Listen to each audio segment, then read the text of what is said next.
wa qatlan nafsil lati harramallahu illa bil haq, membunuh orang lain dengan cara yang tidak benar, membunuh orang yang diharamkan oleh Allah Subhanahu wa taala untuk melakukannya kecuali dengan alasan yang benar. Kita tahu Islam adalah agama damai. Sesuai dengan namanya, ia tidak dikembangkan dengan pedang dan kekerasan. Ia dikembangkan dengan keteladanan dan tuntunan moral. Oleh karena Islam bukan agama kekerasan, Islam pun tidak mementingkan dan mengajarkan kekerasan kecuali dengan alasan yang benar dan bisa dipertanggungjawabkan. Membunuh dengan sengaja, menghilangkan nyawa orang lain tanpa alasan yang bisa dibenarkan adalah merupakan dosa besar dan satu di antara 7 perkara yang bisa mendatangkan kerusakan dalam kehidupan dan yang hendaknya harus kita jauhi. Saudara-saudara kaum muslimin rahimakumullah, beberapa waktu yang lalu di sebuah kota kecil yang indah bernama New Auckland. Saudara tahu New Auckland? Itu dari Gunung Kidul masih ngidul lagi. Pernah diadakan satu seminar yang membicarakan bagaimana menyelamatkan masyarakat manusia dari bahaya Perang Dunia Ketiga. Diperkirakan kalau terjadi Perang Dunia Ketiga, manusia tidak akan tersisa. Sebab apa? Pada waktu itu cadangan nuklir yang dimiliki oleh bersama Amerika dan Rusia konon sudah sanggup memusnahkan 6 miliar manusia pada saat jumlah manusia baru 5 miliar. Jadi kelebihan nuklir dunia ini. Kalau terjadi Perang Dunia Ketiga, sulit manusia untuk tersisa. Maka dibahaslah di dalam seminar itu, wah, supaya tidak terjadi Perang Dunia Ketiga, maka perlombaan membuat senjata-senjata canggih, alat-alat pembunuh modern harus segera dibatasi. Dibahas, tidak mungkin kita membatasi perlombaan membuat senjata. Kenapa? Makin maju ilmu dan teknologi, makin canggih senjata yang ditemukan. Atom sudah meningkat menjadi nuklir, nuklir sudah meningkat menjadi neutron, dan kita tahu bom yang bernama neutron ini bom yang cukup membunuh tanpa perlu merusak. Artinya kalau dia diledakkan di kota kita ini, bangunan utuh, jembatan tidak ambruk, rumah-rumah tetap berdiri, tapi semua yang bernama hidup mati. Itu katanya lebih sopan dari bom atom. Sebab kalau si atom ini sudah membunuh, merusak pula. Neutron cukup membunuh saja tanpa perlu merusak. Jadi majunya senjata-senjata teknologi sebagai akibat yang logis dari kemajuan ilmu pengetahuan. Ini tidak bisa kita batasi. Dan memang sebenarnya yang bahaya bukan senjatanya, tapi manusia yang mengendalikan senjata itu. Mereka kembali kepada prinsip the man behind the gun. Bukan senjatanya yang bahaya, tapi manusia yang mengendalikan senjata itu yang bahaya. Walaupun senjatanya modern, katakanlah model M16 umpamanya, kalau yang mengendalikannya orang beriman, insya Allah aman. Tapi biar megang cuma senapan angin, kalau yang megang orang brutal, ngeri kita deket-deket. Apalagi kalau memang bukan ahlinya menggunakan senjata, bisa ngeker kaki kena jidat.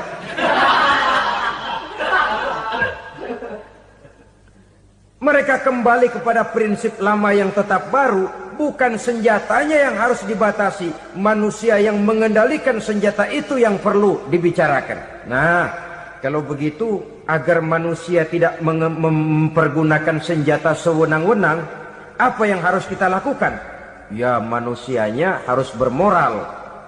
Ya, tapi moral yang mana? Di dunia ini banyak ajaran tentang moral. Itu pun mudah saja. Di sini kan kita undang saja ahli dari berbagai agama untuk membicarakan konsep perdamaian menurut agamanya masing-masing. Baik, setuju itu, setuju. Maka tampillah para ahli agama, mereka kembali kepada prinsip moral daripada konsep yang terkandung di dalam ajaran agama untuk menegakkan perdamaian. Mula-mula naiklah ahli dari agama Hindu, dibacakan konsep perdamaian menurut ajaran agama Hindu, bahwa untuk damai manusia harus meninggalkan nafsu keduniaannya, menempuh samsara dan sebagainya untuk mencapai nirwana, menjauhi kemegahan dan kemewahan dunia. Ini lalu dibahas, rasanya juga tidak mungkin ini. Kemudian dari agama Nasrani, bahwa untuk damai manusia harus menciptakan sifat kasih sayang.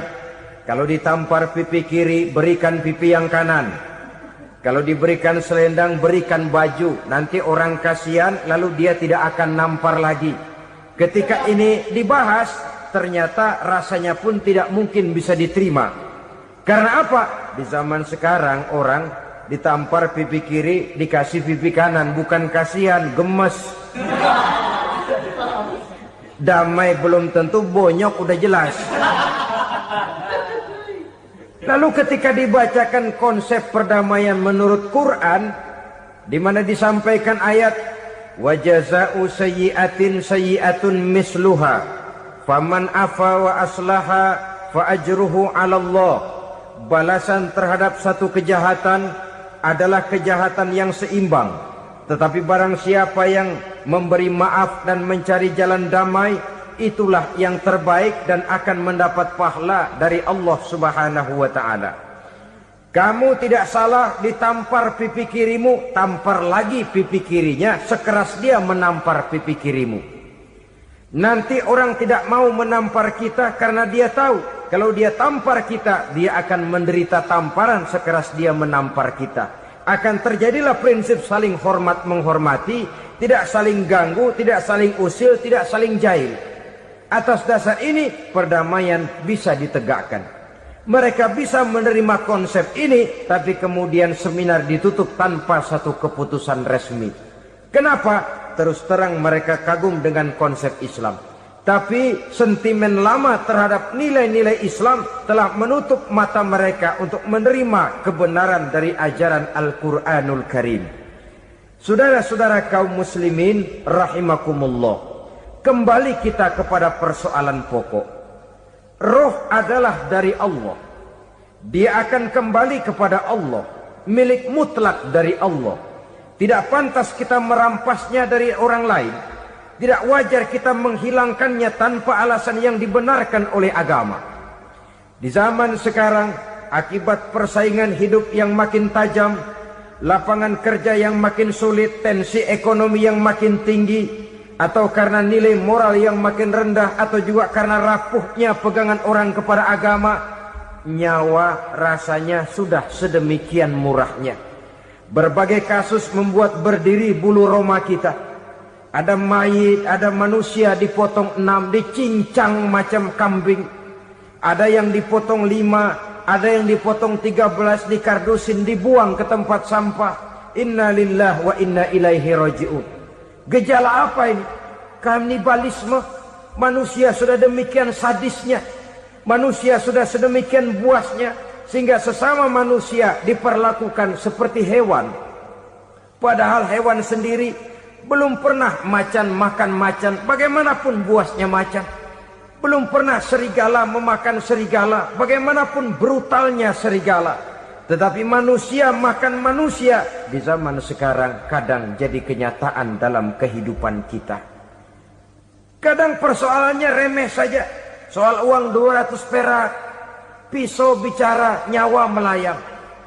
Soal rokok sebatang, celurit bicara, nyawa melayang. Soal-soal yang sama sekali tidak prinsip, begitu mudah kita menghilangkan nyawa orang lain. Padahal Nabi pernah memperingatkan, Apabila dua orang muslim sudah berkelahi dan berbunuh-bunuhan, al-qatil wal maqtul finnar, yang membunuh dan yang terbunuh dua-duanya neraka. Sahabat heran, ya Rasul, kalau yang membunuh masuk neraka itu sih wajar, tapi yang terbunuh kenapa neraka juga?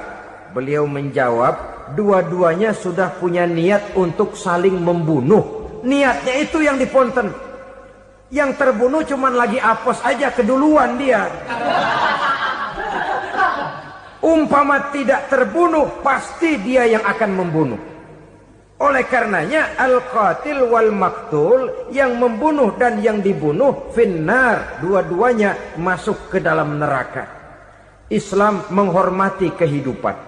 Tidak hanya terbatas kepada sesama muslim, orang-orang yang berlainan agama pun yang mau hidup berukun, damai, berdampingan dengan umat Islam, jiwa mereka, darah mereka dilindungi oleh nilai-nilai Islam yang disebut dengan kafir zimmi ini.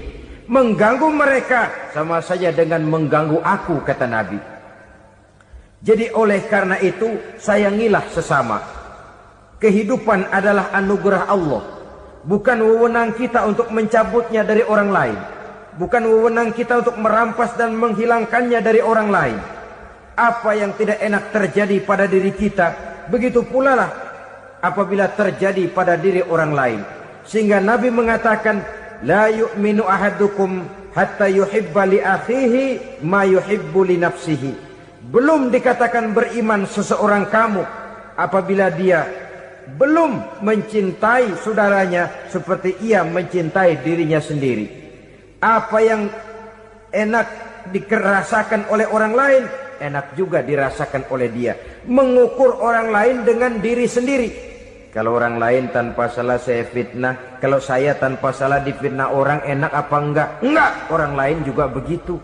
Kalau orang lain tanpa salah saya tempeleng kepalanya, enak apa tidak? Tidak.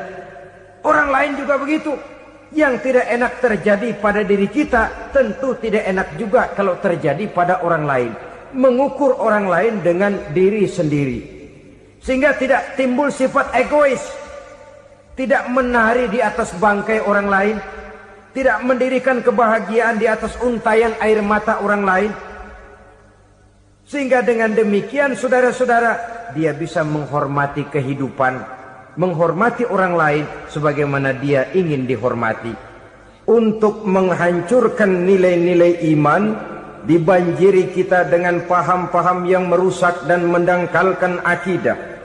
Baik ia bernama materialisme, baik ia bernama sekularisme, baik ia bernama banjirnya maksiat dan munkarat, baik ia bernama banjirnya peradaban dan kebudayaan yang menghancurkan moral daripada anak-anak kita, sedikit demi sedikit melenturkan dan melunturkan nilai-nilai keimanan kita, untuk kemudian pada waktunya nilai iman itu akan bertukar dan berganti menjadi nilai syirik kepada Allah Subhanahu wa ta'ala.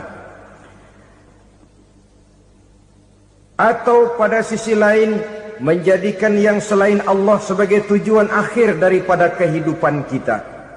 Sedangkan kita sama-sama maklum bahwa di dalam pandangan agama Islam, dosa yang tidak berampun, dosa yang terbesar, termasuk dalam kategori bapak moyangnya dosa, tidak lain adalah syirik, yakni menyekutukan Allah Subhanahu wa ta'ala. Pola penghancuran iman ini memang berstrategi. Ditawarkan kita kepada paham materialisme, paham kebendaan, di mana otak menempati urutan sebagai ranking pertama, Tuhan jatuh pada urutan kedua. Lalu menyusul kepada paham sekularisme, Allah dipisahkan dari seluruh kegiatan hidup ini, untuk pada gilirannya menjadikan yang selain Allah sebagai tujuan akhir daripada seluruh kegiatan hidup kita.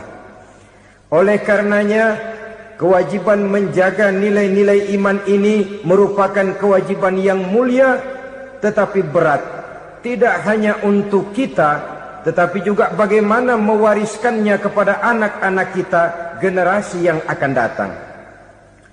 Orang-orang tua bijaksana yang diceritakan di dalam Al-Quran, kalau sudah berpikir tentang anak-anaknya, pertanyaan yang paling mereka risaukan ialah, ma ta'buduna min ba'di.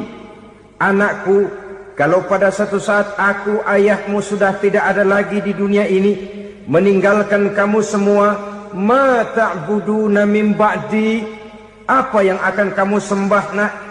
Jikalau sekarang ayahmu masih mau ke masjid, masih mau melakukan rukuk dan sujud, masih beribadah menyembah Allah Subhanahu wa ta'ala, kalau orang tuamu sudah tidak ada, ma ta'buduna min ba'di, masihkah engkau mau datang ke masjid? Masihkah engkau mau rukuk dan sujud? Masihkah engkau mau menyembah Allah Subhanahu wa ta'ala? Pertanyaan ini yang dipikirkan oleh Nabi Yakub kepada putra-putranya. Pertanyaan ini yang diteruskan oleh Nabi Ibrahim kepada anak-anaknya. Pertanyaan ini yang diwariskan oleh generasi ulama salafus saleh kepada para generasi berikutnya. Bagaimana kita generasi sekarang? Kita orang-orang tua sekarang bukan berfikir ma ta'buduna min ba'di, malah yang kita fikirkan ma ta'kuluna min ba'di. Kalau bapak tidak ada nanti kamu makan apa nak? Perkara kamu nyembah apa? Urusan nomor 18.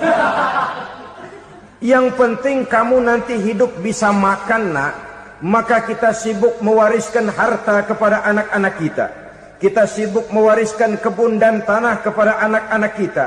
Kita sibuk mewariskan pabrik kepada anak-anak kita. Sementara kita lupa mewariskan intan yang paling mahal, mewariskan mutiara yang paling berharga, yaitu nilai iman kepada Allah Subhanahu wa ta'ala. Alangkah baiknya apabila warisan harta, warisan tanah dan kebun, warisan rumah dan pabrik didasari lebih dahulu dengan mewariskan nilai iman kepada Allah Subhanahu wa ta'ala. Sebagai orang-orang tua, kita boleh bersedih kalau anak kita tidak mengerti komputer. Kita boleh bersedih kalau anak kita tidak mengerti matematika. Kita boleh bersedih kalau anak kita tidak mengerti bahasa Inggris. Tapi sewajarnya lebih bersedihlah kita orang tua jikalau mempunyai anak yang tidak kenal Allah sebagai Tuhannya, yang kemudian tidak mau rukuk dan sujud kepada Allah Tuhannya. Itulah kemalangan yang paling malang bila kita meninggalkan generasi yang tidak bertauhid kepada Allah Subhanahu wa ta'ala. Betapapun anak kita tidak ngerti komputer, saudara, paling-paling kerugiannya cuma kerugian dunia. Masuk dia ke alam barzakh, munkar nakir tidak akan sempat tanya kau belajar komputer apa tidak. Kumpul dia di padang mahsyar, malaikat juga tidak akan tanya matematikamu nilainya berapa. Yang ditanya kau kenal Allah, kau rukuk dan sujud kepadanya, kau pernah datang ke masjid. Oleh karena itu sekali lagi, menjaga nilai iman tidak hanya untuk kita, tetapi juga mewariskannya kepada anak-anak kita, generasi yang akan datang. Sungguh kemalangan yang paling besar apabila kita meninggalkan anak-anak kita. Mereka kita tinggalkan lemah ekonominya, itu tidak baik. Mereka kita tinggalkan lemah otaknya, itu pun akan membuat mereka tertinggal oleh yang lain. Tapi yang paling celaka, jikalau kita tinggalkan mereka dalam kondisi lemah imannya, rapuh akidahnya, tidak baik dan tidak betul keyakinan hidupnya. Oleh karena itu Nabi berpesan, jauhilah 7 perkara yang merusak. Yang pertama, syirik kepada Allah Subhanahu wa ta'ala. Menyekutukan Allah baik dalam ucapan, dalam keyakinan, ataupun dalam perbuatan. Ini perkara pertama yang termasuk 7 perusak besar di dalam kehidupan. Kalau sudah jatuh kita ke lembah syirik, bagaimanapun banyak kebaikan yang kita kerjakan, berjiwa sosial, bertangan pemurah, gemar menolong orang lain, kalau memang dasarnya syirik, maka seluruh kebaikan kita akan hancur, tidak akan ada nilainya dalam pandangan Allah Subhanahu wa ta'ala. Dalam pandangan manusia, mungkin kita dicatat sebagai orang sosial, gemar menolong orang lain, tidak berpangku tangan melihat orang yang mendapat kesulitan. Tapi oleh karena dasarnya syirik, dasarnya tidak mentauhidkan Allah, maka seluruh nilai kebaikan yang kita kerjakan tidak akan ada nilainya dalam pandangan Allah Subhanahu wa ta'ala. Maka jagalah iman kita jangan sampai dihinggapi penyakit syirik yang bagaimana kecilnya sekalipun. Sekali lagi, baik syirik dalam bentuk ucapan, syirik dalam bentuk keyakinan, sampai kepada syirik dalam bentuk perbuatan, kita berhindar kepada sifat-sifat yang sedemikian itu. Karena apa? Dalam satu ayat Quran Allah Subhanahu wa ta'ala menjelaskan, innallaha la yaghfiru ayyushraka bih wa yaghfiru ma duna dzalika liman yasha. Allah tidak akan memberi ampun kepada orang-orang yang menyekutukannya, tapi Allah masih mau memberikan ampun kepada dosa-dosa yang selain itu bagi orang-orang yang dikehendakinya. Dosa selain syirik, apabila kita bertaubat, Allah masih mau mengampuni. Tapi kalau sudah jatuh ke tempat syirik, itu sudah dosa yang tidak berampun. Taubatnya tidak lain melepas syirik, kembali kepada tauhid, berkeyakinan bahwa hanya ada Allah Subhanahu wa ta'ala, Tuhan satu-satunya yang lam yalid walam yulad walam yakul lahu kufuwan ahad. Tidak beranak, tidak pula diperanakkan, dan tidak satupun yang dapat menyerupai Tuhan Allah Subhanahu wa ta'ala. Saudara-saudara kaum muslimin rahimakumullah, bahwa kita di zaman sekarang memang tidak menyembah berhala, ya. Bahwa kita tidak berterang-terangan mengatakan Tuhan lebih dari satu, memang. Bahwa kita tidak berkeyakinan Tuhan itu punya anak atau diperanakkan, tentu. Tapi dalam perbuatan dan i'tiqad, kita kadang-kadang jatuh tanpa kita sadari ke tempat yang bernama syirik ini. Oleh karenanya, di zaman di mana teknologi makin canggih, di mana kemajuan pembangunan makin menjangkau berbagai aspek kehidupan, diperlukan keseimbangan antara kemajuan fisik material dengan kemajuan mental spiritual. Apabila tidak ada keseimbangan, yang terwujud tentulah kepincangan, yang diawali dengan pincangnya cara kita berpikir, sehingga pada akhirnya akan mengarah kepada pincangnya cara kita berbuat dan bertindak di dalam kehidupan kita. Oleh karena itu Nabi berpesan, jauhilah sifat syirik, karena syirik merupakan dosa yang teramat besar. Ini sifat merusak yang pertama. Yang kedua, kata Nabi, wasihra, jauhilah sihir. Sihir ini juga termasuk perkara yang merusak kehidupan. Kita semua sama-sama maklum bahwa sihir sebenarnya bukan persoalan baru. Sejak sebelum datang Islam, sihir itu sudah ada. Di zaman Yunani kuno, sihir ada.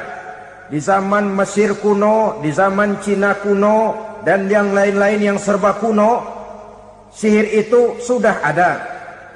Bahkan para nabi pun, para rasul yang diutus oleh Allah Subhanahu wa ta'ala, senantiasa berhadapan dengan ahli-ahli sihir untuk menguji kebenaran dari misi yang mereka bawa. Sihir adalah perbuatan di luar kebiasaan yang bisa dikerjakan oleh ahlinya dengan bantuan jin atau setan. Hukum mempelajari sihir adalah haram, mengamalkannya lebih haram lagi. Sebab itu saudara-saudara, sihir merupakan perbuatan merusak yang harus kita jauhi. Ciri-ciri daripada perbuatan sihir, pertama, ia mengandung tipuan, bayangan khayal. Di zaman Nabi Musa misalnya, orang melihat tambang-tambang itu seperti ular. Nabi Musa melayangkan tongkatnya menjadi ular-ular besar yang memakan ular-ular kecil ciptaan tukang-tukang sihir Fir'aun tadi. Lalu sihir bisa terjadi dengan bantuan jin kafir atau setan. Kemudian ciri yang ketiga, sifatnya halus dan tersembunyi. Taruh kata ada seorang ahli sihir yang mempergunakan ayat-ayat Quran sebagai jompa-jampe, sebagai baca-bacaan, itu cuma sekedar kedok. Tujuannya tidak lain menjadikan agama sebagai ketok untuk membenarkan cara yang dimurkai oleh Allah Subhanahu wa ta'ala. Satu hadis yang diriwayatkan oleh Imam Bazar dan Tabrani, Nabi berpesan, "Laisa minna man tatayyara lahu au takahhana au tukuhhina lahu au sahira lahu." Tidak termasuk ke dalam golonganku, kata Nabi. Tidak termasuk umatku. Siapa mereka? Man tatayyara lahu, orang yang bertatoyur. Apa tatoyur itu? Dari kalimat toyaro, artinya terbang. Toir biasa diartikan dengan burung. Tatoyaro percaya kepada suara-suara burung. Man tatayyara lahu, mempercayai, meyakini dengan benar-benar kepada suara beburungan. Kan suka ada itu, nah bunyi burung tuh, maling liwat. Maling liwat. Burung bunyi, maling liwat. Itu termasuk tatayyara lahu, percaya kepada suara burung. Kan aneh kalau suara orang nggak dipercaya, suara burung malah dipercaya. Ada ustadz ceramah, kiai ngaji, nggak mau didengerin, burung dengerin bener. Nah, suaranya dari sebelah mana? Belah kulon. Nah, itu tandanya anu. Habis dihitung-hitung. Itu termasuk tatayyara lahu. Au takahana, atau bertenung, au tukuhina, atau minta ditenungkan, au sahirolahu, atau melakukan perbuatan sihir, atau minta disihirkan. Laisa minna, tidak termasuk ke dalam golonganku, kata Nabi. Sehingga dengan demikian saudara-saudara, menghadapi sihir dengan sihir sekalipun termasuk perbuatan yang tidak diajarkan oleh agama. Kita kan mempelajari sihir untuk jaga diri. Tidak apa-apa, yang dilarang mengamalkannya, dilarang juga mempelajarinya. Sebab orang kalau sudah mengetahui, biasanya lalu terangsang untuk mencoba. Kalau percobaannya berhasil, biasanya terangsang untuk coba lagi dan coba lagi. Pada akhirnya ketagihan, lalu beralih menjadi profesi, apalagi itu nanti bisa mendatangkan hasil uang. Saudara-saudara kaum muslimin rahimakumullah, kita manusia makhluk nyata. Kita hidup di alam nyata, terikat oleh sunnatullah, causality.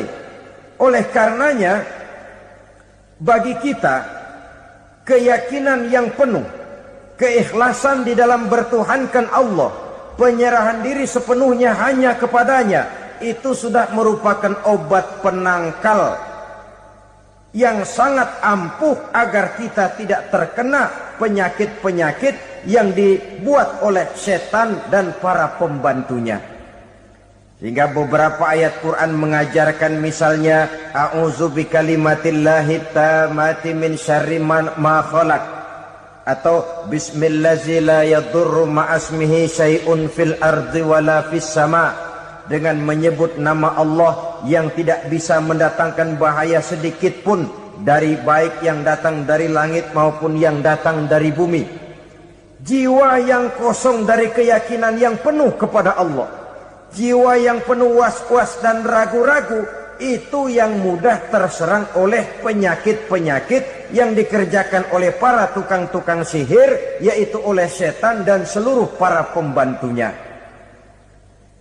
Kemudian hadis kedua yang diriwayatkan oleh Imam Ibnu Hibban, Nabi bersabda, la yadkhulul jannata mudminu khamrin wala mu'minu bisihrin wala qati'u rahmin. Tidak masuk surga Ini Nabi yang bilang, tidak masuk surga. Siapa itu? Pertama, mudminu khamrin, orang yang berkekalan dalam mabuk. Selalu mudminun itu sudah menjadi perbuatan rutinnya, tidak kapok-kapoknya, teler seumur hidup. Mudminu khamrin, tidak masuk surga orang yang selalu bermabuk-mabukan.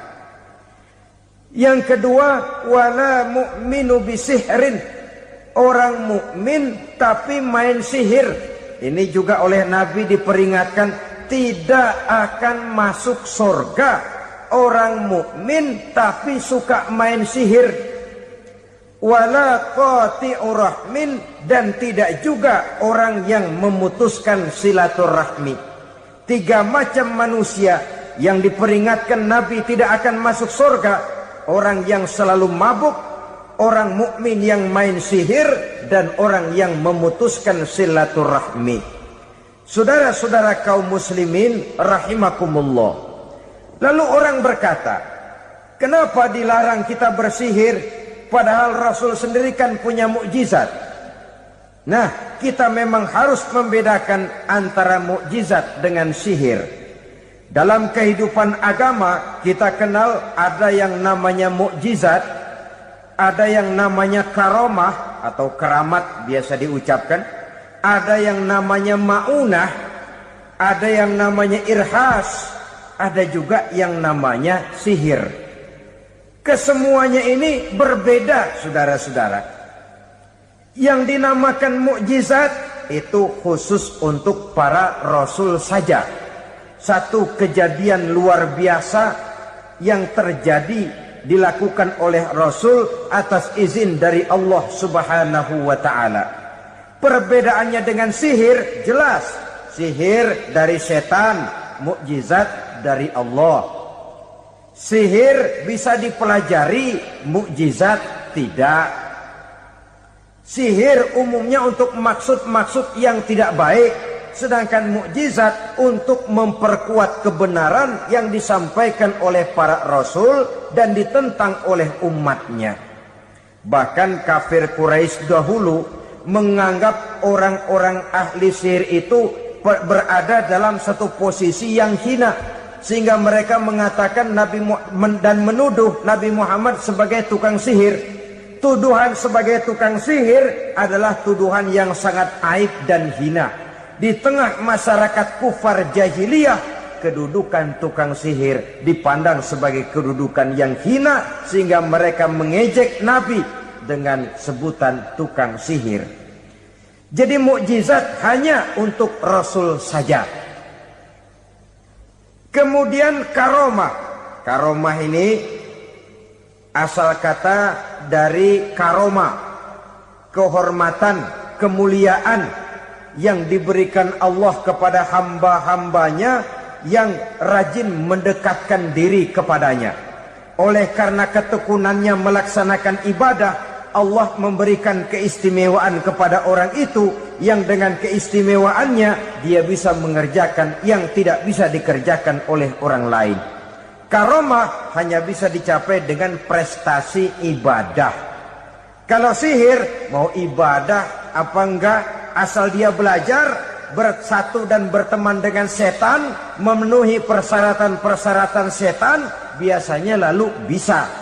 Sedangkan karomah tidak mungkin terwujud tanpa orang mendekatkan diri sedekat-dekatnya kepada Allah Subhanahu wa ta'ala. Maka kita lihat biasanya orang-orang yang punya ilmu sihir, mukanya rata-rata nggak enak dilihat. Kumuh, jauh dari air wudhu, jauh dari sujud kepada Allah, malah berteman dengan setan, menjadi pelayan-pelayannya setan. Saudara-saudara, adapun maunah, keistimewaan yang diberikan Allah kepada hamba-hambanya yang belum sampai kepada tingkat wali, tapi orang itu lebih banyak kebaikannya daripada kesalahannya. Umpamanya Saudara jalan bertiga di pinggir jalan. Saudara ada pada posisi di tengah, lalu bertiga ini ketabrak mobil. Menurut perhitungan saudara mati lebih dahulu.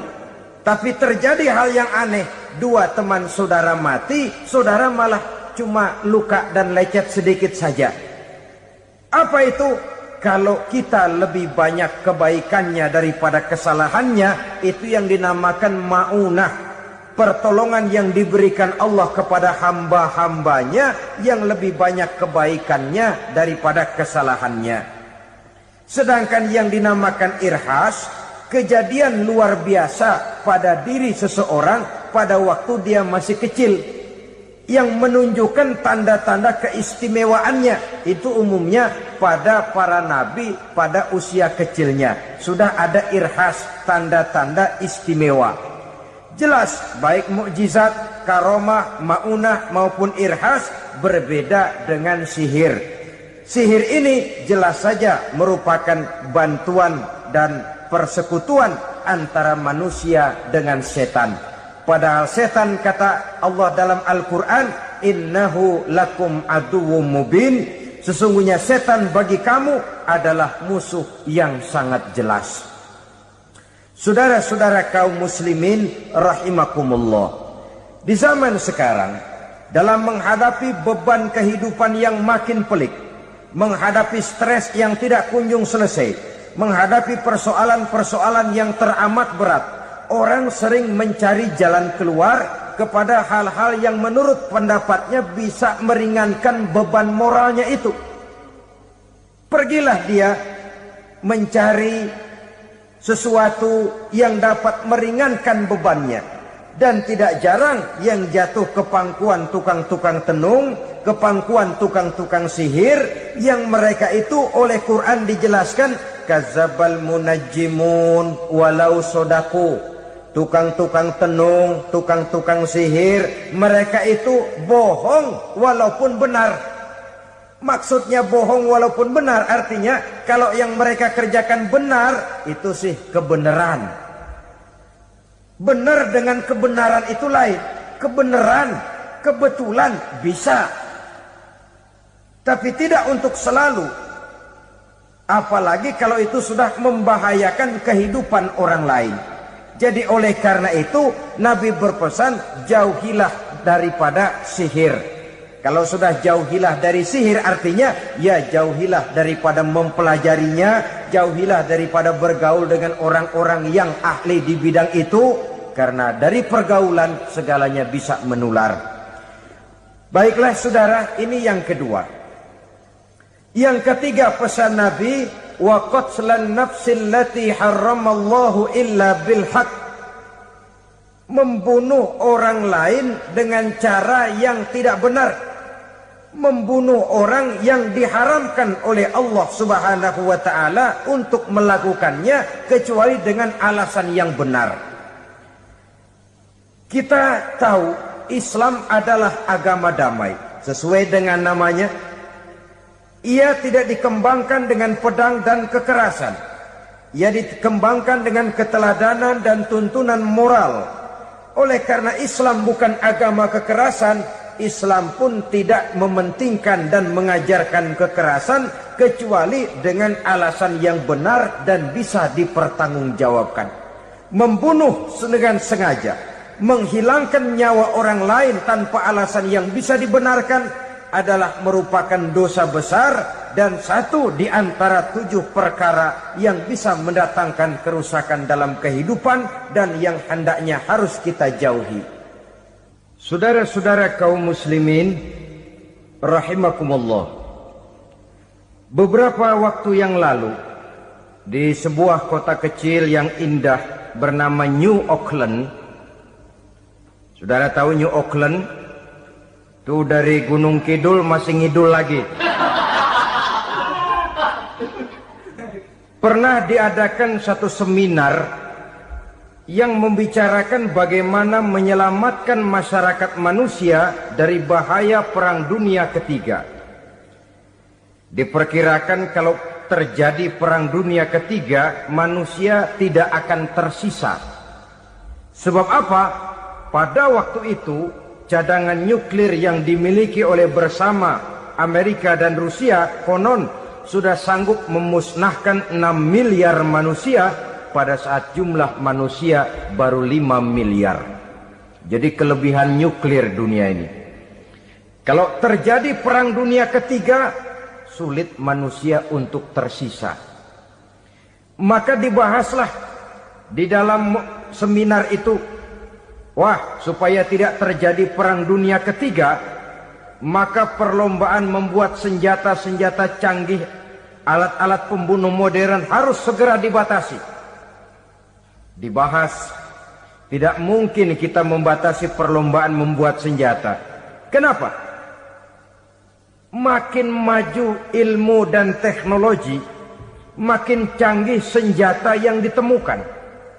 Atom sudah meningkat menjadi nuklir, nuklir sudah meningkat menjadi neutron, dan kita tahu bom yang bernama neutron ini bom yang cukup membunuh tanpa perlu merusak. Artinya kalau dia diledakkan di kota kita ini, bangunan utuh, jembatan tidak ambruk, rumah-rumah tetap berdiri, tapi semua yang bernama hidup mati. Itu katanya lebih sopan dari bom atom. Sebab kalau si atom ini sudah membunuh, merusak pula. Neutron cukup membunuh saja tanpa perlu merusak. Jadi majunya senjata-senjata teknologi sebagai akibat yang logis dari kemajuan ilmu pengetahuan ini tidak bisa kita batasi. Dan memang sebenarnya yang bahaya bukan senjatanya, tapi manusia yang mengendalikan senjata itu. Mereka kembali kepada prinsip the man behind the gun. Bukan senjatanya yang bahaya, tapi manusia yang mengendalikan senjata itu yang bahaya.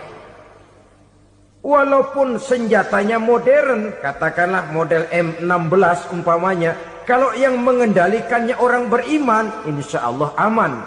Tapi biar megang cuma senapan angin, kalau yang megang orang brutal, ngeri kita deket-deket. Apalagi kalau memang bukan ahlinya menggunakan senjata, bisa ngeker kaki kena jidat.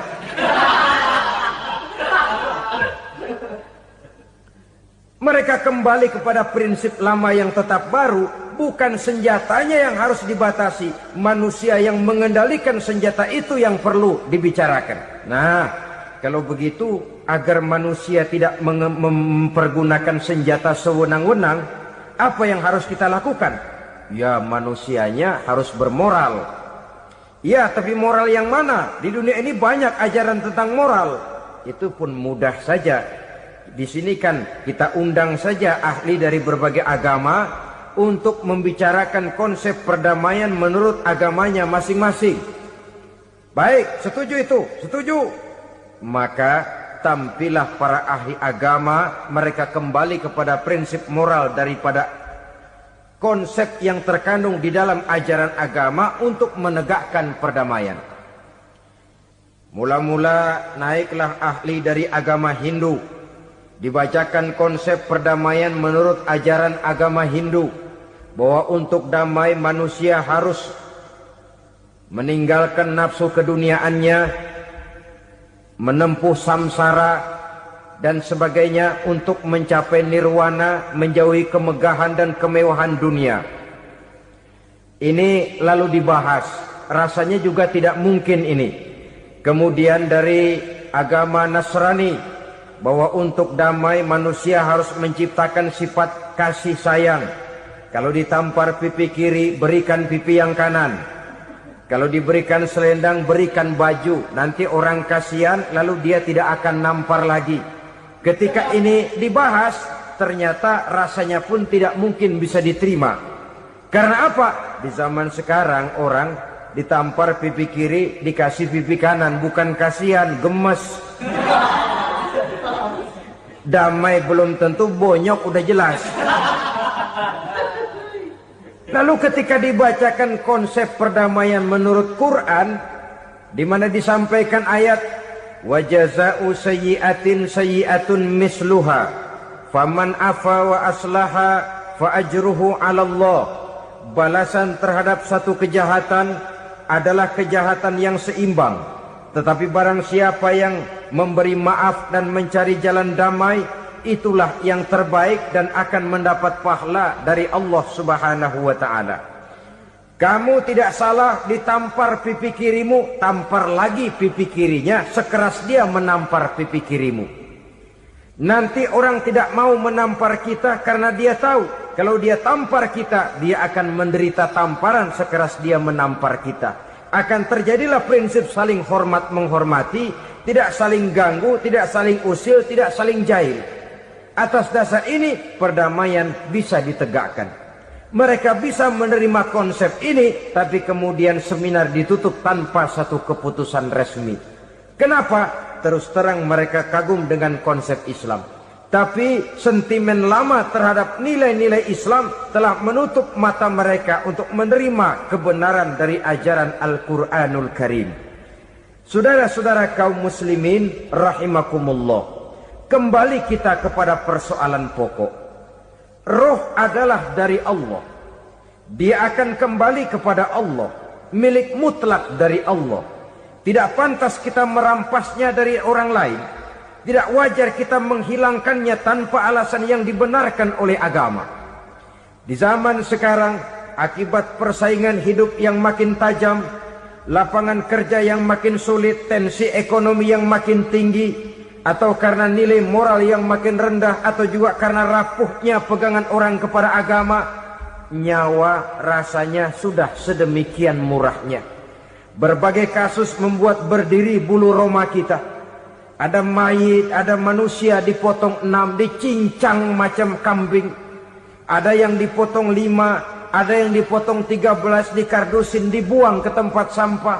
Inna lillahi wa inna ilaihi raji'un. Gejala apa ini? Kanibalisme. Manusia sudah demikian sadisnya.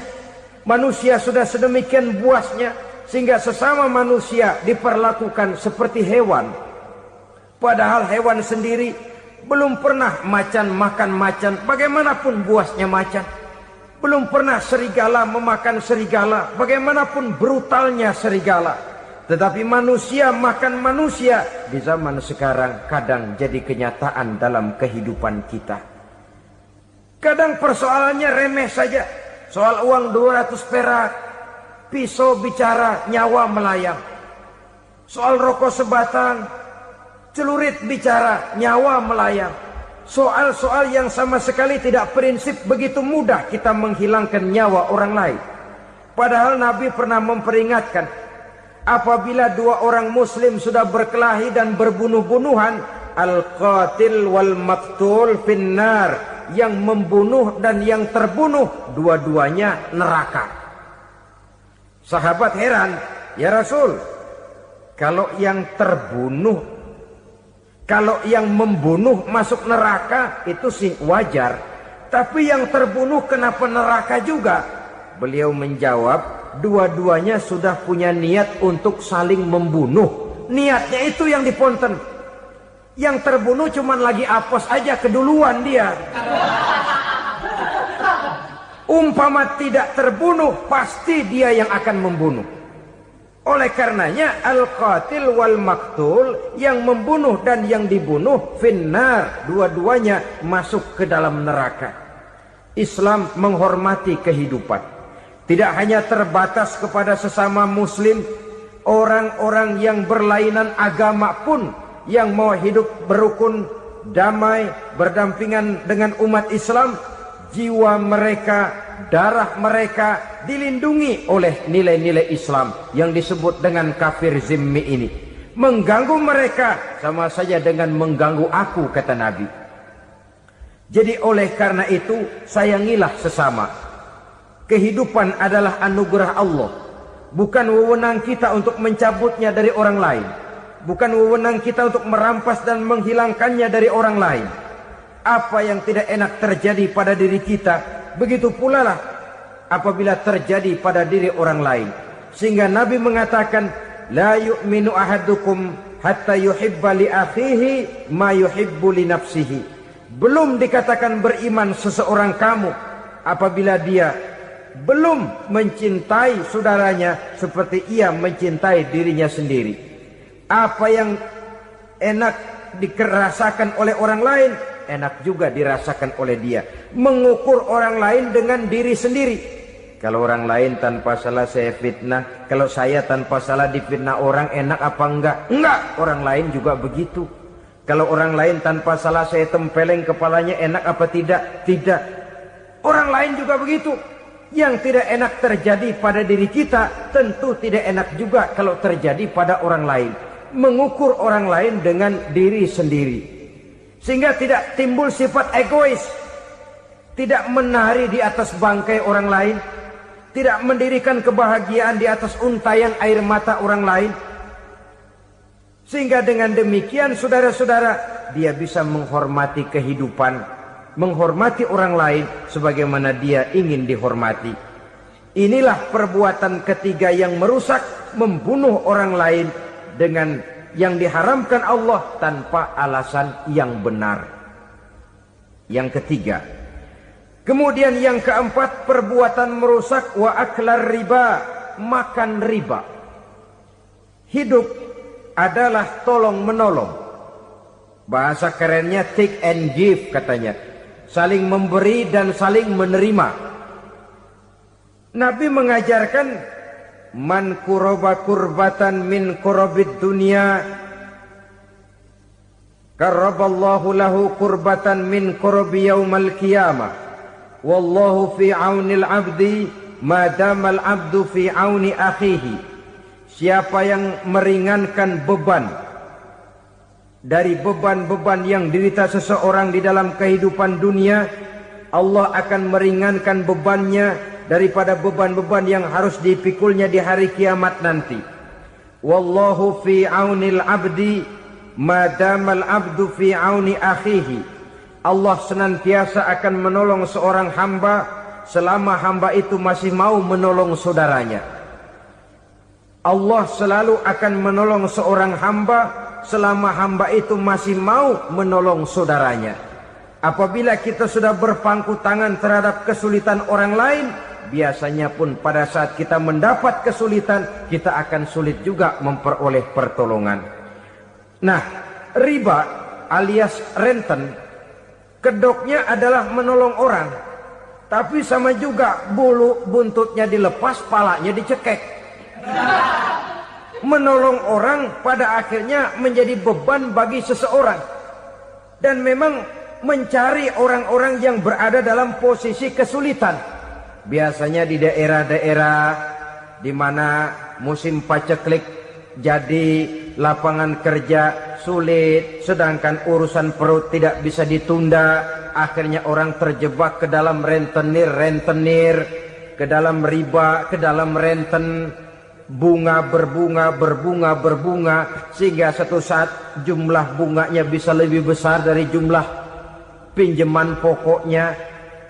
Kemudian kalau juga ternyata tidak bisa dibayar, rumah jadi taruhan.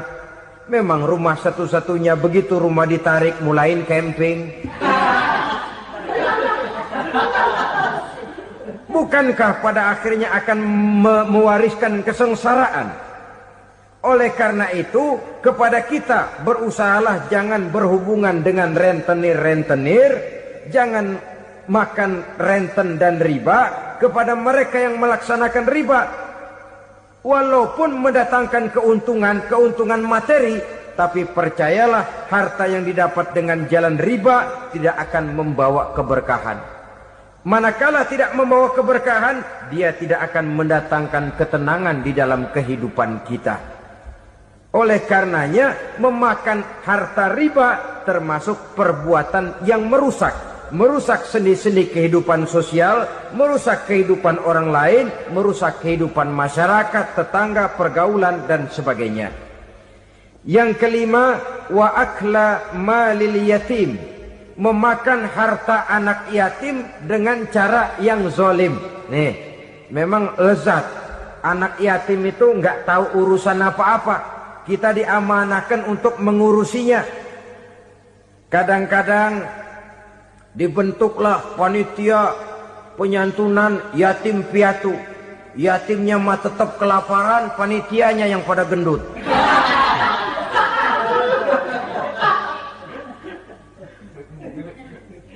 Padahal memakan harta anak yatim termasuk perbuatan dosa besar, dan menjantuni yatim merupakan perbuatan mulia. Nabi mengatakan, ana wa kafilul yatim kahataini yaumal qiyamah. Aku dan orang-orang yang menyantuni anak yatim seperti dua jari ini pada hari kiamat nanti. Dekat sekali. Jikalau ingin di hari akhir nanti dekat dengan Rasul, bersahabatlah dengan anak-anak yatim. Jadilah pengurus anak-anak yatim. Bangunlah panti-panti asuhan yatim. Pada saat bapak ibunya meninggal, kitalah yang menjadi orang tuanya. Bahkan sedemikian besar perhatian Islam terhadap anak-anak yatim ini, sehingga Quran memberikan peringatan, ara'aital ladzi yukadzibu bid-din fadzalikal ladzi yad'ul yatim wa la yahuddu ala ta'amil miskin. Tahukah kamu siapa orang yang mendustakan agama, beragama tapi dianggap dusta, salatnya dusta, puasanya dusta karena agamanya sudah berdusta. Siapa mereka? Fadzalikal ladzi yad'ul yatim, orang yang menyia-nyiakan anak yatim, wala yahuddu ala ta'amil miskin, dan tidak pernah memberi makan kepada orang-orang yang menderita kemiskinan. Menyia-nyiakan, meninggalkan anak yatim termasuk perbuatan yang divonis kita sebagai orang yang mendustakan agama. Saudara-saudara kaum muslimin rahimakumullah, maka sangat dicela mengeksploitir anak-anak yatim, menjadikan mereka sebagai kedok untuk mencari kekayaan pribadi. Tetapi jikalau ikhlas, ganjarannya sangat besar, nilai pahalanya sangat besar. Menyantuni yatim tidak hanya setahun sekali. Kalau Muharram pakai istilah lebaran yatim, dibentuklah panitia, diberilah beras, uang 4-5 ribu rupiah, alhamdulillah. Tapi jangan lupa, si yatim tidak hidup cuma satu hari. Dia tidak hidup cuma di bulan Muharram saja. Dia hidup 12 bulan dalam setahun. Sebagaimana anak-anak yang lain, dia juga berhak punya masa depan. Dia juga berhak menikmati bangku sekolah. Dia berhak mengenyam arti dan makna pendidikan. Dia berhak membekali diri dengan ilmu dan pengetahuan, seperti halnya anak-anak yang lain. Maka kita yang diberikan keluasan oleh Allah, ingatlah itu, bersahabatlah dengan anak-anak yatim, santuni mereka. Perkara setahun sekali di bulan Muharram, alhamdulillah, itu bagus, bin Thayyib alias baik. Tapi tentu dan tentu sekali lagi, si yatim tidak hanya hidup di bulan Muharram. Dia hidup 12 bulan dalam setahun, 24 jam di dalam sehari. Oleh karenanya, menyia-nyiakan mereka pada saat posisi kita memang mampu akan memojokkan kita dalam satu posisi di mana kita dianggap sebagai orang yang mendustakan agama, memakan harta anak yatim dengan cara yang zolim. Bapaknya udah meninggal, kebunnya lebar, anaknya dikelecehin. Nah, dah kamu nggak usah pusing, nanti saya yang ngurus. Akhirnya bukan ngurus, nguras. Si yatim mungkin tidak tahu bahwa dia disia-siakan, haknya diambil, miliknya dizolimi. Tapi Allah yang akan membalasnya dengan seadil-adilnya. Maka makan harta anak yatim biasanya balasannya tokcer bin paten. Nggak banyak selang tempo itu, nggak percaya cobain dah. Nyobain aja kan nggak bayar, umpama memakan harta anak yatim dengan cara yang zolim, ganjarannya biasanya kontan. Kenapa? Ratapan si miskin, untayan air matanya, jeritan kepedihan hatinya, membuka pintu langit, permohonannya diijabah, getaran hatinya didengarkan oleh Allah, maka balasannya biasanya kontan.